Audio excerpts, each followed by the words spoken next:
नमस्कार दोस्तों, मैं हूं तुषार गौतम और आपका हमारे इजी सॉल्यूशन क्लासेस में एक बार फिर से स्वागत है। दोस्तों, जैसे कि आप सभी को पता है कि लास्ट क्लास में मैंने असाइनमेंट प्रॉब्लम के जो हमारा हंगेरियन मेथड है वो खत्म किया था और जैसे कि आप सभी को लास्ट वीडियो में मैंने बता दिया था कि नेक्स्ट वीडियो में हम अनबैलेंस मैट्रिक्स पढ़ेंगे। ठीक है, तो आज हम अनबैलेंस मैट्रिक्स कि असाइनमेंट प्रॉब्लम को कैसे सॉल्व करते हैं वो देखेंगे। आज हमारा पार्ट 3 है, ठीक है, असाइनमेंट प्रॉब्लम का, जो कि बीसीए फोर्थ सेमेस्टर के ऑप्टिमाइजेशन टेक्निक ओटी का टॉपिक है। और दोस्तों, आपको बता रहा हूं कि ये टॉपिक 7.5 मार्क्स में तो डेफिनेटली आता ही आता है और कभी कभी एग्जाम में इसको 15 नंबर में भी दे देता है। तो बिल्कुल भी इसको लाइटली ना ले जाए और जो है ध्यान से इसको समझें। ठीक है दोस्तों, बहुत ही इजी टॉपिक है और बिल्कुल फुल मार्क्स अचीव टॉपिक है, तो एक बार में ही समझ आ जाएगा। और बिल्कुल देखिए, सिर्फ और सिर्फ अनबैलेंस मैट्रिक्स और हंगेरियन प्रॉब्लम में सिर्फ एक ही स्टेप का अंतर है, उसको समझ लेंगे तो उसके बाद बाकी जैसे हमने हंगेरियन प्रॉब्लम किया था सेम टू सेम उसी तरीके से करेंगे। तो मैं दिखाता हूँ आपको कैसे करना है। देखिए दोस्तों, सबसे पहले अनबैलेंस से मुझे समझ आ रहा है कि चीजें बैलेंस नहीं है और मैं आपको लगातार 2 वीडियो में बताता आया हूं असाइनमेंट प्रॉब्लम की कि भाई नंबर ऑफ रो और नंबर ऑफ कॉलम अगर इक्वल नहीं है तो आपको डमी रो या डमी कॉलम ऐड करके उसको इक्वल करना है। तो इसका मतलब अभी तक जो भी हमने हंगेरियन मेथड से 2 प्रॉब्लम की थी वो सभी बैलेंस मैट्रिक्स थी, मतलब वो number of row and number of column जो है इक्वल होते थे, तो हम इसलिए उसमें डायरेक्ट हंगेरियन मेथड लगा के उसको कर देते थे। लेकिन इसमें देखा अनबैलेंस लिखा है, अनबैलेंस प्रॉब्लम, तो इसका मतलब कुछ ना कुछ अनबैलेंस है। तो अनबैलेंस क्या होगा, ये नंबर ऑफ रो और number of column are not equal. ठीक है, वो इक्वल नहीं होंगे, इसी वजह से वो अनबैलेंस बन गई है। तो देखते हैं क्या कमी है। देखिए 1 2 3 4 हमारे यहाँ पर कॉलम है, तो कॉलम हमारे 4 है। अब रो देखते हैं 1 2 3, तो हमें इसी समझ आ गया कि अनबैलेंस कैसे है कि इसकी जो मैट्रिक्स का जो ऑर्डर है वो 3/4 का है, जबकि होना क्या चाहिए 4/4। तो देखिए 3/, पहली बात तो ये लिख लेते हैं। ठीक है, तो 3/, क्योंकि पहले ऑर्डर ऑफ मैट्रिक्स में क्या लिखते हैं, रो को लिखते हैं फिर कॉलम को लिखते हैं। तो रो कितने 1 2 3 और कॉलम कितने 1 2 3 4, तो 3/4। अब इसको हम क्या करेंगे, 4 को 3 तो नहीं कर सकते हम काट के, लेकिन हमें 3 को 4 करना है। अब 3 को 4 कैसे करेंगे, आप डमी रो ऐड कर देंगे। जब कॉलम कम होता है, रो ज्यादा होती है, तो क्या होता है डमी कॉलम ऐड कर देते हैं। ठीक है, तो अभी हम क्या करेंगे, इसको रो को ऐड कर देंगे इसमें। जब रो ऐड हो जाएगी तो यहाँ पर ये अभी फिलहाल मैं बॉक्स हटा देता हूं। मान लीजिए यहाँ पे एक J4 आ गया जिसको हमने बोल दिया डमी रो, डमी रो। ठीक है, J4 और वो क्या होगी 0 0 0 0। अब बताइए ये 4/4 ऑर्डर की हो गई या नहीं हो गई, हो गई। अब ये बिल्कुल बैलेंस मैट्रिक्स हो चुकी है। और बैलेंस मैट्रिक्स होने का मतलब क्या है कि जैसे हम लास्ट 2 वीडियो में हमने असाइनमेंट प्रॉब्लम को सोल्व किया है, सेम उसी तरीके से हम इसको यहाँ पे भी सोल्व कर देंगे। अब बस यही एक स्टेप था जो हमें अनबैलेंस प्रॉब्लम को समझना था। ठीक है दोस्तों, तो अगर रो कम होगी तो रो में 0 0 ऐड कर देंगे आप, अगर कॉलम में होंगे कम तो कॉलम में 0 0 ऐड कर देंगे। मतलब कोई भी अनबैलेंस प्रॉब्लम को आपको डमी रो या डमी कॉलम की मदद से क्या कर देना है, उसको इक्वल कर देना है। ठीक है दोस्तों, बैलेंस कर देना है। अब हमारा स्टेप 1 क्या होता था, मैं बताना चाहूंगा कि स्टेप 1 हमारा क्या होता था, रो ऑपरेशन।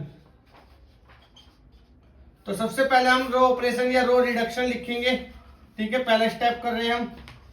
ठीक है दोस्तों, देखिए वीडियो को पूरा देखिए, बिल्कुल भी स्किप ना करें, क्योंकि एक एक मूवमेंट आपको समझने वाला है। बिल्कुल ऐसा नहीं है कि आपने एक भी चीज अगर खो दी तो समझ लीजिए कि आपको वो टॉपिक समझ नहीं आएगा। और दोस्तों देखिए, आपको बार बार बता रहा हूँ कि इजी सॉल्यूशन क्लासेस पे सिर्फ और सिर्फ आपको इंपॉर्टेंट चीजें ही मिलेंगी, फालतू की वेस्टेज कुछ नहीं है।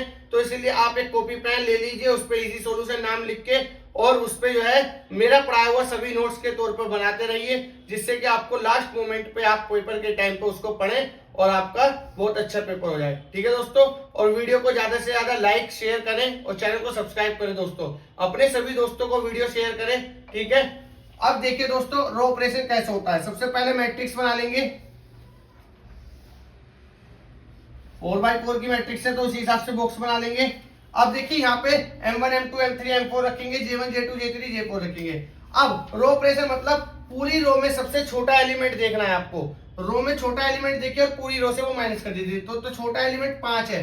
अब 5 को आप सब में से माइनस कर दीजिए। तो देखिए 5 बचा, फिर यहाँ पर 2 बचा, यहाँ पर 1 बचा, यहाँ पर 0 बचा। ठीक है दोस्तों, समझ आ गया होगा। अब इसी तरीके से इसमें देखेंगे सबसे छोटा एलिमेंट 4 है। तो देखिए 8 बचा, 5 बचा, 0 बचा, ये 0 है, 0 बचा, फिर 5 बचा। ठीक है, इसमें देखेंगे छोटा एलिमेंट 3 है। तो 2 बचा, 5 बचा, 0 बचा, और इधर फिर 5 बचा, और इधर तो 0 0 ही चलता रहेगा। ठीक है दोस्तों, अब दूसरा स्टेप क्या होता है हमारा, कॉलम ऑपरेशन। क्या होता है, कॉलम ऑपरेशन। कॉलम ऑपरेशन बोल दो या रिडक्शन बोल दो, आप कुछ भी बोल सकते हैं। ठीक है दोस्तों, फिर उसी तरीके से सेम आप एक मैट्रिक्स बनाएंगे, और फिर देखिए कॉलम को अब करना है इसी तरीके से जैसे आपने इस ओरिजिनल मैट्रिक्स से आपने रो को बनाया था कि भाई छोटा एलिमेंट देखा, रो में से उसको माइनस कर दिया। ऐसी कॉलम में देखिए छोटा एलिमेंट कोई है, बिल्कुल है, 0 है। अब 0 को जब सब में से माइनस करेंगे तो सेम आ जाएगा। तो 5 8 2 0 ऐसे ही सभी सेम लिख देंगे हम, क्योंकि सब में 0 है। ठीक है, 1 0 0 0 0 5 5 0। ठीक है दोस्तों, अब आपको क्या करना है, असाइन 0 करना है। असाइन 0 करने के लिए क्या करना होता था आपको, इसी में मैं लिख देता हूं, इसी आपको स्टेप 3 लिखना है। स्टेप 3 उस पर आपको लिखना है असाइन 0, और फिर इसी मैट्रिक्स पे आ जाएंगे आप। ठीक है, ये मैट्रिक्स आपको दोबारा उतारनी नहीं है, पूरी एज इट इज यहाँ पे, या चलिए मैं लिख ही लेता हूं। ठीक है, छोटा सा बॉक्स बना देता हूं मैं। ठीक है, पूरे की पूरी बना लेंगे। 5 2 1 0 8 2 0 5 5 0 0 0 0 5 5 और ये 0। ठीक है दोस्तों, पूरी मैट्रिक्स बना ली। अब आपको इसे असाइन करना है। असाइन कैसे करते हैं, सबसे पहले आप रो में 1 0 देखेंगे। रो में 1 0 देखा, कहीं मिला मुझे, बिल्कुल मिल गया। आपको रो में 1 0 मिल गया तो उसको आप असाइन कर लेंगे। मैं ब्लू मार्कर ले लेता हूं, ठीक है, जिससे कि आपको और ज्यादा बेस्ट तरीके से समझ आए। ठीक है, ये 0 था यहाँ पर। ठीक है, तो देखिए क्या करना है आपको, पहले आपको रो में 1 0 देखना है। अगर आपको रो में 1 0 मिल गया तो आप उसको असाइन कर लेंगे। असाइन कैसे करेंगे, उसको बॉक्स में ले लेंगे, और उसके अपोजिट साइड में, मतलब उसके हॉरिजॉन्टली और वर्टिकली साइड में अगर कोई भी 0 मिलेगा तो उसको आप कट कर देंगे। तो मुझे ये मिला, मैंने इसको कट कर दिया। ठीक है, फिर सेकंड रो में 0 देखा तो एक और 0 मिल गया मुझे, इसके अपोजिट और देखा हमने हॉरिजॉन्टली और वर्टिकली, तो मैंने क्रॉस कर दिया। ये भी क्रॉस हो गया, इधर ये भी क्रॉस हो गया। अब दोबारा देखना है मुझे 0, 1 0 नहीं मिला, 1 0 नहीं मिला। अब मेरे को ऐसे देखना पड़ेगा, 1 0 मुझे ये मिल गया, जैसे मुझे ये मिला तो ये मेरा क्रॉस हो गया। क्या सारे 0 कवर हो गए, कवर हो गए। लेकिन असाइन कितने 0 हुए दोस्तों, 3 0 हुए असाइन हुए, लेकिन होने कितने चाहिए थे, 4 0 असाइन होने चाहिए थे, क्योंकि 4x4 की मैट्रिक्स है। तो अभी भी 1 0 असाइन नहीं हुआ है। तो अब हमें क्या करना पड़ेगा, इसको आपको मॉडिफाई करना पड़ेगा, और मॉडिफाई करके फिर दोबारा आपको करना पड़ेगा, है ना, असाइन करना पड़ेगा। अब देखिए मॉडिफाई किस तरीके से करेंगे, आपको कितने बॉक्स बने, 3 बॉक्स बने। अब 3 बॉक्स से, मतलब 3 लाइन से आपको सभी 0 को कवर करना है, जैसे कि मैंने लास्ट वीडियो में आपको बताया था। एक बार क्लास 2 आप देख लेना, क्लास 1 भी देख लेना, बहुत अच्छे से पूरा असाइनमेंट प्रॉब्लम समझ आ जाएगा। बस क्लास 1 और 2 और 3 में सिर्फ और सिर्फ इस टॉपिक का अनबैलेंस प्रॉब्लम का चेंजिंग है। ठीक है दोस्तों, तो आपको 3 लाइन से सभी 0 को कवर करना है। अब देखिए एक लाइन से ये कवर हो गया, दूसरी से हो गया, तीसरी से हो गया, चौथी से हो गया, तो 4 लाइन कर गई, लेकिन ये कवर सारे 0 हो गए। लेकिन मुझे 3 लाइन से कवर करना था। अगर मैं ऐसे करता हूं तो भी 4 लाइन से ये कवर हो रहे हैं। अगर मैं डायगोनली करता हूं, डायगोनली में कर नहीं सकता, हॉरिजॉन्टली और वर्टिकली करना है। तो मेरे को ये 3 लाइन से कवर करने हैं। अब सोचिए क्या कर सकता हूं मैं, तो देखिए मैं कवर करता हूं 1 2 और ये 3। देखिए सारे 0 कवर हो गए। ठीक है दोस्तों, सारे 0 कवर हो गए, 1 2 और ये 3। अब जैसे ये कवर हो जाएंगे तो आपको फिर एक क्या करना है, मॉडिफाई मैट्रिक्स बनानी है आपको, मॉडिफाइड मैट्रिक्स। मॉडिफाइड लिख सकते हैं आप, मॉडिफाई करेंगे इसको। कैसे करेंगे आप इसको मॉडिफाइड, देख लीजिए एक बार, और ध्यान से देखना दोस्तों। देखिए जितने भी एलिमेंट हमारे लाइन में नहीं है, जो बचे हुए हैं, सुरक्षित है, 1 2 3 4 5 6, इसके अंदर आपको छोटा एलिमेंट देखना है। क्या देखना है, छोटा एलिमेंट। तो छोटा एलिमेंट क्या है, 2 2। अब 2 को क्या करना है, इधर से सब जगह माइनस कर देना है जो बचे हुए हैं। तो मैं वो लिख देता हूं 3 0 6 3 0 3।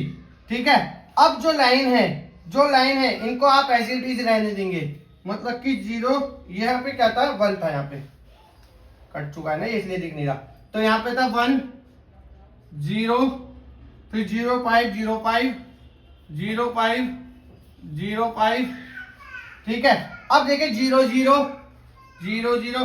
अब यहाँ पर मैंने ये दो एलिमेंट क्यों छोड़ दिए, क्योंकि दोस्तों यहाँ पर प्लस का साइन बनना था। क्या बनना था, प्लस का साइन। और जब प्लस का साइन बनता है तो यहाँ पर क्या करते हैं हम, जो छोटा एलिमेंट था जहां हमने माइनस कहते उसको यहाँ प्लस कर देते हैं। तो यहाँ क्या था 0 और यहाँ क्या था 0, तो 2 2 हो गया यहाँ भी, क्योंकि इसमें हमने 2 2 को प्लस कर दिया। ठीक है दोस्तों, समझ आ गया। अब क्या करेंगे, दोबारा से आप इसको असाइन 0 करेंगे। अब असाइन 0 कैसे करेंगे, वही 1 0 ढूंढो, नहीं मिला, 1 0 मिल गया क्या, बिल्कुल मिल गया। मैं बिल्कुल वही ब्लू कलर से कर देता हूँ इसको।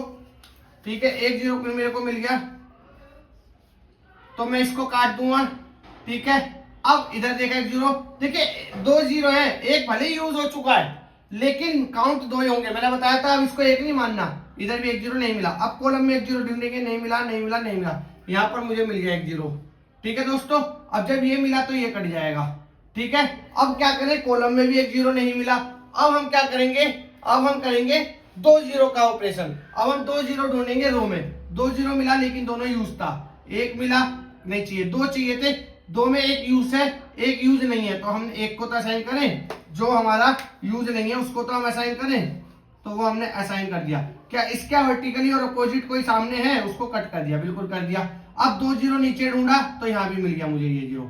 तो देखिए 4 0 असाइन हो चुके हैं, 1 2 3 4 0 असाइन हो चुके हैं। तो इसका मतलब हमारी असाइनमेंट प्रॉब्लम अनबैलेंस मैट्रिक्स की सोल्व हो चुकी है। बस अब हमें आंसर निकालना है। तो टोटल कोस्ट लिख लीजिए या कुछ भी लिख लीजिए, जो भी उन्होंने दे रखा होगा वो लिख लीजिए। क्या आएगा, देखिए यहाँ पर क्या था, M1 M2 M3 और M4, यहाँ पर J1 J2 J3 और J4। ठीक है, अब देखिए J1 के कहां पर थी प्रॉब्लम, J1 के M4 पे, J2 के M3 पर, J3 के M1 पर, J4 के M2 पर। ठीक है दोस्तों, अब इसका आंसर आपको कहां से लेना था, मैं बता चुका हूं कि अब आप इसको ओरिजिनल मैट्रिक्स से कंपेयर करेंगे। J1 के M4 पर है 5, फिर J2 के M3 पर है 4, फिर M1 पर है 5 और फिर क्या है 2 पर है 0। ठीक है ना, यहाँ पर तो 0 ही था ना। अब देखिए इसकी टोटल करेंगे, 5 और 5 10 और 4 14, ये आपका आंसर है। ठीक है दोस्तों, तो देखिए आपको उम्मीद करता हूँ मैं आपको समझ आ गया होगा। ठीक है, एक बार दोबारा से फ्लैशबैक में मैं थोड़ा सा जल्दी जल्दी बता देता हूँ कि कैसे करा मैंने।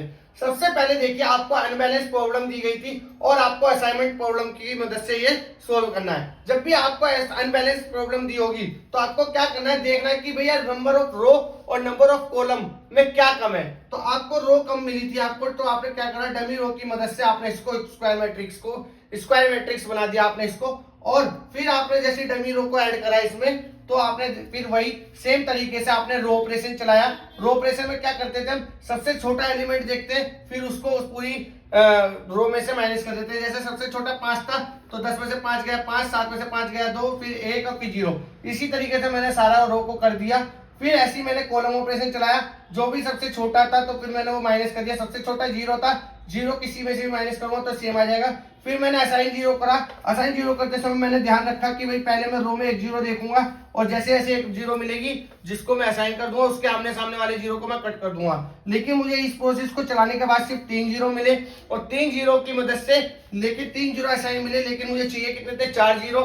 तो इसीलिए मैंने क्या करा, इसको मॉडिफाई करने की कोशिश की और 3 लाइन की मदद से मैंने सभी 0 को कट किया। और फिर उसको क्या करा, उसमें देखा मैंने बचे हुए एलिमेंट में कि सबसे छोटा क्या है 2। फिर 2 मैंने सारे बचे हुए एलिमेंट में माइनस करा और जहां जहां पर प्लस बन रहा था लाइन से वहां पर मैंने ऐड करे, बाकियों को मैंने सेम लिख दिया। ठीक है दोस्तों, फिर मैंने वही प्रोसेस असाइन 0 वाला दोबारा चलाया और दोबारा चलाने के बाद मुझे इस बार 4 0 असाइन होके मिल गए। और जो कि ये इनकी कंडीशंस है, इनकी वैल्यू मैंने ओरिजिनल मैट्रिक्स से देखी और देन मुझे आंसर 14 मिल गया। ठीक है दोस्तों, तो उम्मीद करता हूं कि आपको बहुत अच्छे से समझ आ गया होगा। नेक्स्ट वीडियो में मैं अब मैक्सिमाइजेशन प्रॉब्लम बताऊंगा। इस तरीके की प्रॉब्लम अब अनबैलेंस मैट्रिक्स को आप समझ गए हैं। अब हो सकता है नेक्स्ट क्वेश्चन में क्या हो कि भैया रो 4 दे दे और कॉलम 3 दे दे, तो अब आप कॉलम ऐड कर लेंगे डमी कॉलम से। ठीक है, तो ऐसा लगता नहीं है मुझे कि इसके पर्टिकुलर दोबारा क्वेश्चन एक दो करवाने चाहिए। अगर फिर भी आपको कोई प्रॉब्लम लगती है तो आप मेरे से पर्टिकुलर क्वेश्चन को कमेंट सेक्शन में दे सकते हैं और मेरे से पूछ सकते हैं। ठीक है, नेक्स्ट वीडियो में मैं मैक्सिमाइजेशन पोस्ट पढ़ाऊंगा। ठीक है दोस्तों, तो आज की वीडियो में सिर्फ इतना ही, मिलते हैं बहुत जल्द नेक्स्ट वीडियो में। जब तक के लिए जय हिंद, जय भारत।